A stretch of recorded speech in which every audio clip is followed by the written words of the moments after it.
continue. Il y a les moyens.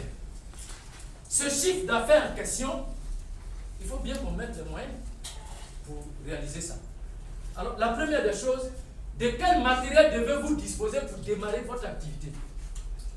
Alors, si vous êtes incapable de trouver le matériel qu'il faut pour démarrer votre activité, ça veut dire que vous n'avez pas pris le temps de connaître votre activité. Malheureusement, il y a certains promoteurs qui le font. C'est dommage. C'est dommage. On s'engage à la légèreté dans une activité qui va conditionner le reste de notre vie. Vous faudra-t-il du stock? Le stock ici, il y a deux sortes de stock. Il y a le stock de matières premières qui va vous permettre de démarrer l'activité, mais il y a le stock de matériel et mobilier de bureau, c'est-à-dire que vos équipements et autres, tout ça. Donc il faut déterminer tout ça.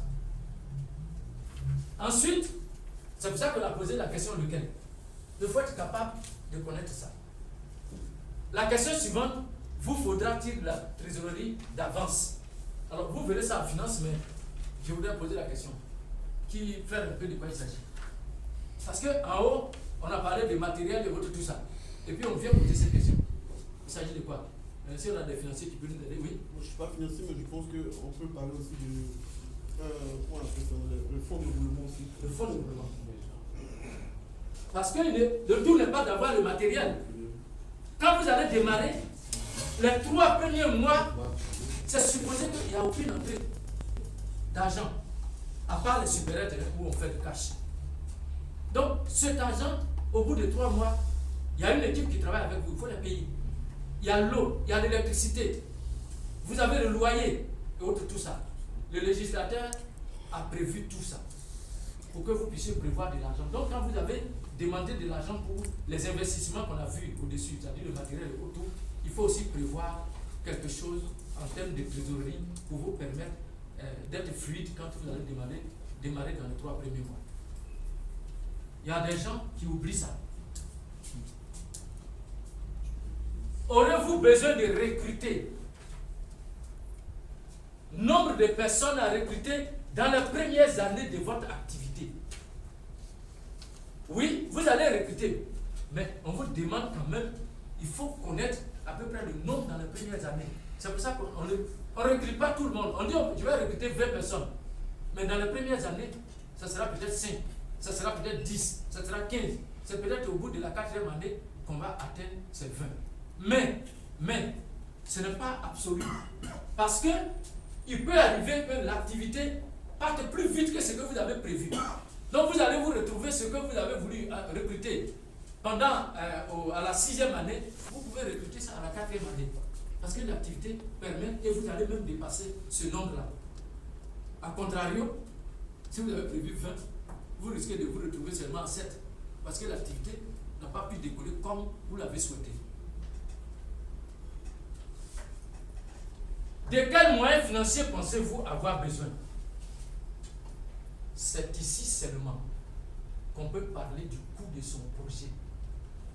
C'est cette ligne qui permet de déterminer le coût de son projet.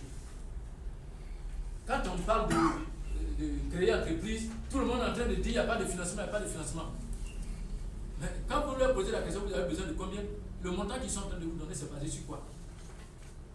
S'ils ont fait l'étude correctement, c'est cette ligne-là qui peut vous communiquer. Donc quand quelqu'un dit j'ai besoin de 10 millions, 20 millions et autres tout, ça veut dire qu'il a fait tout ce parcours qu'on a fait pour arriver là. Quelles sont vos ressources financières? Ici, c'est ce que vous avez un peu comme fonds propres. Quand même, si vous avez besoin d'1 million, montrez au moins que vous pouvez apporter 100 000. Montrez ça. Mais ces 100 000, ce n'est pas forcément en numéraire. C'est-à-dire que ce n'est pas en liquide. Voici cet ordinateur. Si moi, je dois faire un investissement, je vais évaluer ça. Parce que je vais utiliser pour le compte de mon entreprise. Donc sa valeur constitue mon apport personnel. Mais on ne le sait pas. Par manque de formation. On croit qu'il faut aller dévaliser les parents, trouver forcément les 10 millions ou bien les 1 million en liquide. Vous avez du matériel. Si vous avez un véhicule, il faut évaluer. Vous avez, qu'on appelle ça, la valeur actuelle. Pour les comptables après amortissement, vous avez la valeur actuelle du matériel. Donc, vous n'avez rien à négliger. Seulement, soyez capable d'identifier tout ce qui doit vous permettre de mener votre activité. Quand un matériel est impliqué dans l'exploitation de votre activité, ça peut faire partie de votre apport personnel. Avez-vous le soutien d'un parent, ami, partenaire, associé ou expert? Alors, si vous montez, si un d'entre vous montre un plan d'affaires, il peut mettre mon nom et mon numéro de téléphone. Parce que quand vous déposez, les gens veulent savoir un peu ce qui vous entoure. Et ils vont m'appeler pour certifier que, effectivement, vous avez fait une formation en entrepreneuriat. Donc, moi, je suis là pour donner mon OK. Donc, en termes de choses, vous mettez mon nom et vous mettez mon numéro de téléphone. Même s'il faut, si vous connaissez mon email, vous pouvez mettre, et puis bon, les gens peuvent m'envoyer un message pour dire, ils mènent une enquête parce qu'ils vont débloquer peut-être 300 millions pour vous, ils ont besoin d'assez de garanties.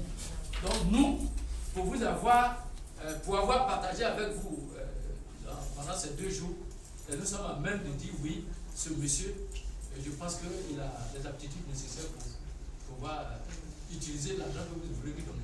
N'ayez peur.